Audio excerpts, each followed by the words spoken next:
Rezerwa węglowa pozwoli Polsce doczekać gazu. Trwa luzowanie klimatyczne w Brukseli. Wojna technologiczna USA i Chin może przynieść wzrost cen dostaw ropy, zagrażając presją inflacyjną. Jest 14 października 2025 roku, nazywam się Wojciech Jakubik, a to jest codzienny przegląd informacji sektora energetycznego i paliwowego Energy Drink. Zapraszam.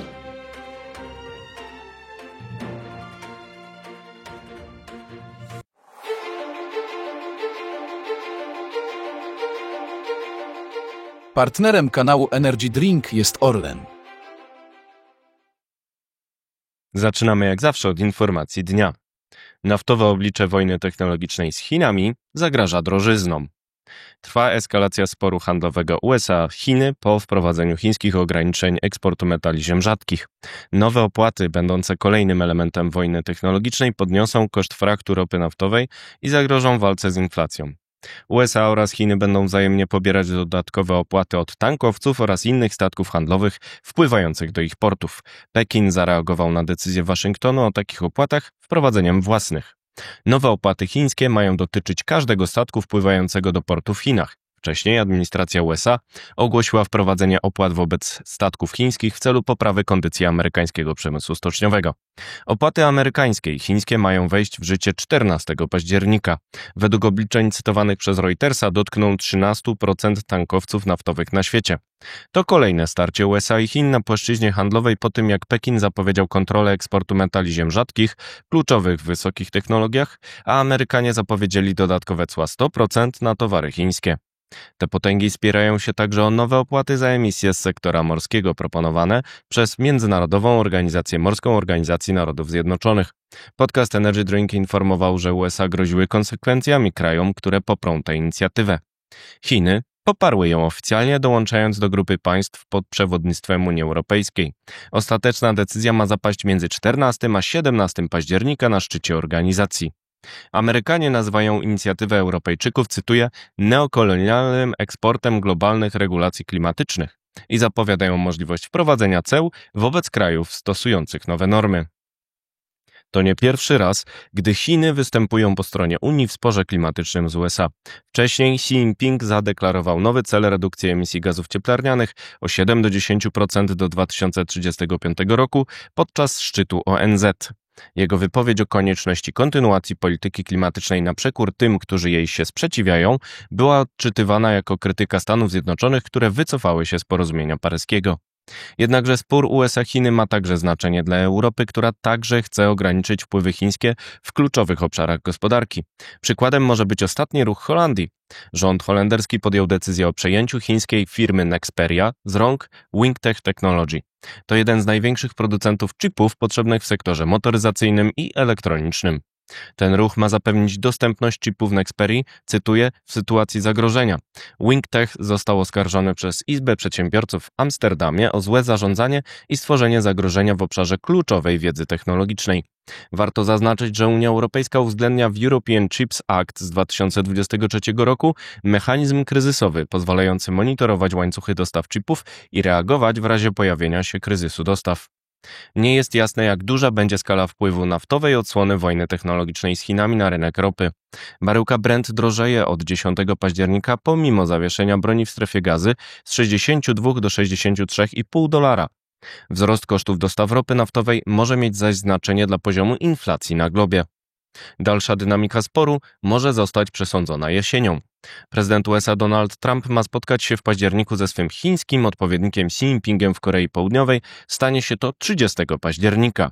Wprowadzenie limitów eksportu metali ziem rzadkich spowodowało, że Trump zagroził odwołaniem tego spotkania. Jednakże sekretarz handlu USA Scott Bessent zapewnił, że rozmowy z Chinami będą kontynuowane.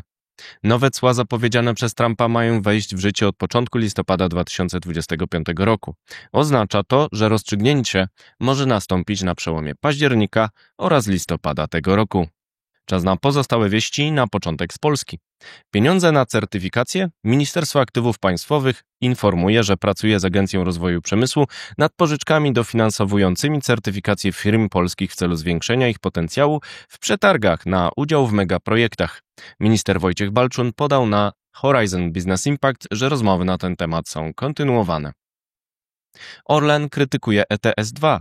Jesteśmy za tym, by przesunąć ETS-2 z 2027 na co najmniej 2030 rok, powiedział wiceprezes Orlenu Witold Literacki na konferencji Horizon Business Impact.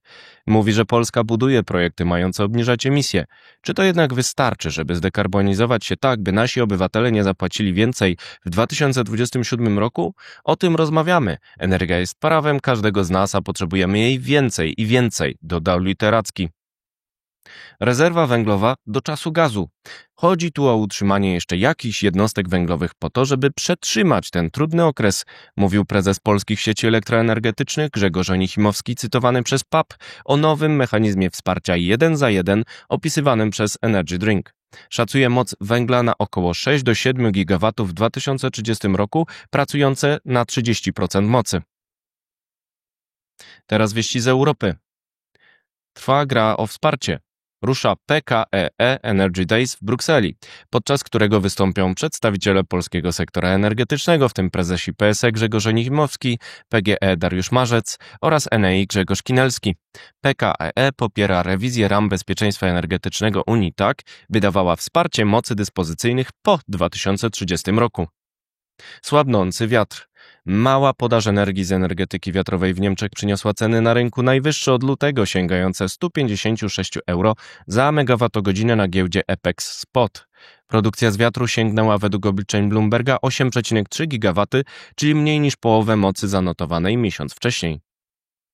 Luzowanie klimatyczne. Dyrektywa unijna o odpowiedzialności firm za zrównoważony rozwój, nakładająca na nie obowiązek sprawozdawczości pod rygorem kar, może zostać złagodzona. Komisja Prawna Parlamentu Europejskiego poparła luzowanie przepisów. Krytykował je m.in. naftowy ExxonMobil z USA. Jeszcze wieści ze świata. Gra o tomahawki trwa. Prezydenci USA i Ukrainy spotkają się w Białym Domu 17 października. Jednym z tematów rozmów mają być dostawy broni dalekiego zasięgu w obliczu nowych ataków Rosji na cele cywilne.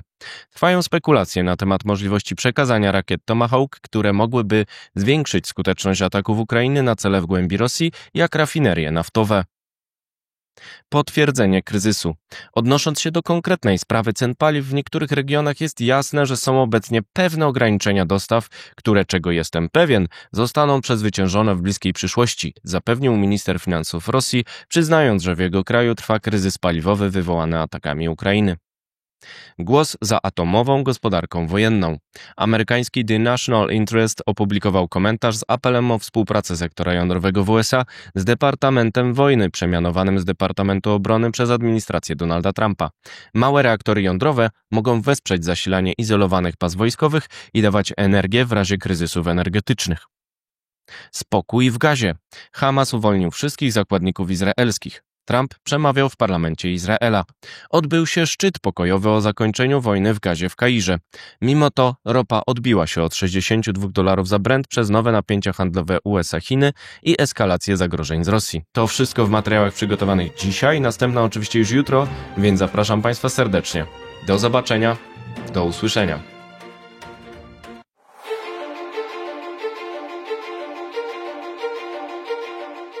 Partnerem kanału Energy Drink jest Orlen.